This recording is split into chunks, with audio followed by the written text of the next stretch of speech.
Hey everybody, I've got Evan Page here. He's one of my favorite local estate planning attorneys in Southern California. Really cool, laid back, just normal guy. Evan, I hear so many people asking about buying out their siblings and they're getting bad information out there. They're hearing that they should do things like take it out of the trust, change the title. Help us understand the value of having an attorney take care of these things, because even though you have a trust, doesn't mean that you need to just completely ditch the attorney and do a full DIY approach. There are some pitfalls and some perils to that, right? Yeah, absolutely. And thank you for having me on, Scott, of course.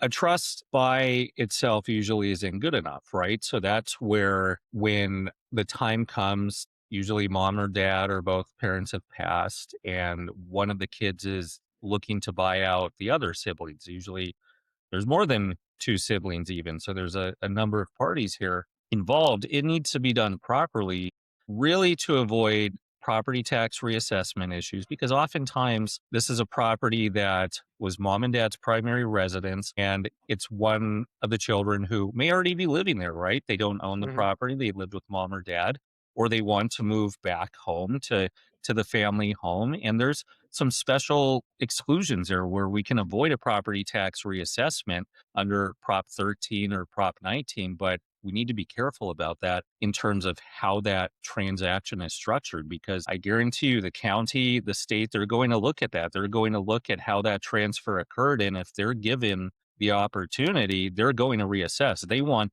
they actually, in my opinion, want you to do it incorrectly so that they have that opportunity to reassess. So yes, I always advise, yes, seek legal counsel on this, get professional advice from those that are equipped to handle this, and make sure that transition does go smoothly. And that's just to quantify this with the values that we have in Southern California. If mom and dad purchased that home 50 years ago, maybe they bought it for $80,000 and now it's worth 1.5, 2 million.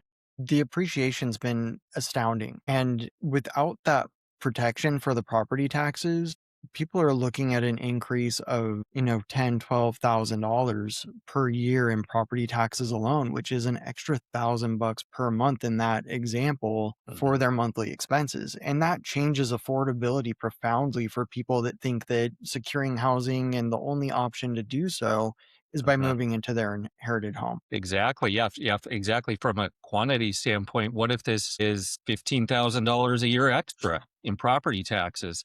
And then that person, the kid usually who qualifies for that, if it's done properly, that exclusion, that's, what if they live there for 20 years? That's over almost $400,000 in property taxes that can be avoided if it's done properly. Yeah, so the cost of doing this in the wrong order or taking advice from, I've heard one lady reached out to me. She had spoken with a lender about buying out her sibling. Mhm. And the lender suggested that she get a loan as a successor trustee and put through that, you'd have to take the property out of the trust, which a lot of people don't understand, which will cause that reassessment that you're talking about. Mhm. So help us understand, just at a real high level, Sure. you're a beneficiary, you have the trust or probate, you want to buy out your siblings, you're going to want to buy it from the estate and then transfer it and then let the estate distribute those funds that you paid for the property, correct? Correct. So yeah, that's where these refinance companies, their default is it needs to exit the trust for lending purposes down to the beneficiaries of the trust. And this again is a buyout where there's more than one. So it would effectively transfer, if it's not done correctly, transfer from the trust down to, let's say, three siblings. Okay, well, we may preserve that exclusion as to the one third that the child who's buying out the others is, but Mhm. that other two thirds, the county doesn't care that it's ultimately going back to the child who wants it. Once they see the transfer from the trust down to those other siblings who aren't intending to live there and qualify for that exclusion, they're going to reassess. And so it's very hard to undo that, short of some sort of court action. So that's where, yes, we want to make sure it goes directly to that individual who is receiving the property, as opposed to from the trust down to more than one individual as part of some sort of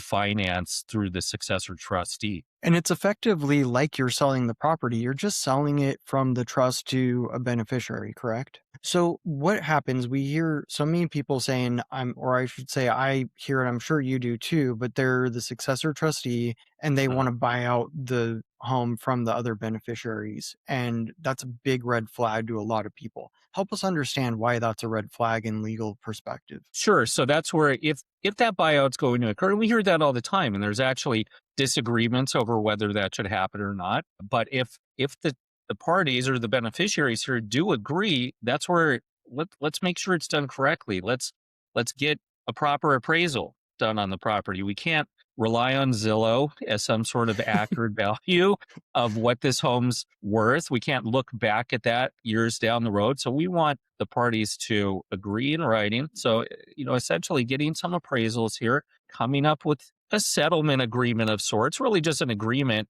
among the kids here that this person is receiving the property so that one, we make sure we avoid the reassessment, but two, we're avoiding those problems down the road. I've seen matters whereas a trustee, so this was a trustee, he also wanted to receive the property. He talked with his siblings. It was on a handshake, if you will. Nothing was in writing. They just agreed verbally over the costs. Okay, the home's worth this. Years later, because the home had gone up in value quite a bit, one of the siblings kind of had, seller's regret, if you will, Mm, and they came back against their brother and they won because there was no formal appraisal done. So there was no writing in place. And they claimed there was I forget the exact charge, but they said there was a breach of fiduciary duty. Oh, it was self-dealing. They were claiming there was self-dealing by the trustee for underselling the property to themselves to the detriment of that sibling who was upset years down the road. So that's where we think we're done with this stuff, but it can come back to bite you. and that's why it's important to have those documents prepared properly so that it doesn't come back and bite you because as the old saying goes, everyone's cool until they're not. Yeah. And, and there may be, some holiday where someone's had one too many drinks 10 years later, and then Mhm. a fight that no one else saw coming erupts because someone can't keep their emotions in check at that point. Now, Yep. what do you recommend when siblings don't agree on the value? Or if we get in a situation where so many siblings are saying, I'm getting an appraisal because I'm buying you out. And they go, well, I don't trust your guy. I want my own appraiser. And to the tune of eight, 900, $1,000 per appraisal. How do we keep this in check so that people aren't just throwing money all over the place and we get to where we want to be and kind of keep the peace in the family? Sure, different options there, but what usually happens, what I've seen most often is, okay, one person gets an appraisal, the other person gets the appraisal, and then they split the difference. They use, certified appraisers, and it's usually pretty close. There's usually, because these are licensed, bonded, certified appraisers who've been doing this for a long time. Typically, if there's some sort of difference, they just split it, and that's, everybody loses a little bit there, right? And it's not as Yeah. a one person wins. You have to give up a little bit in any negotiation. So that's what I've seen is the most common way to deal with a dispute over what that property is truly worth. Awesome. Thank you for that. Yep. And then on this, is there anything else that you feel that people really should know with buying out their siblings or taking ownership of the home that they inherited? I think at the end of the day, this comes back to transparency by the trustee, communication, and having agreements in writing. It's for everybody's benefit so that there is no misunderstandings down the road, like that example that I just gave. Awesome. And thank you so much for being here, Evan. If anyone has questions from this about their specific situation, they're welcome to reach out to me or Evan. Evan, what's the best way for people to contact you from this? Sure.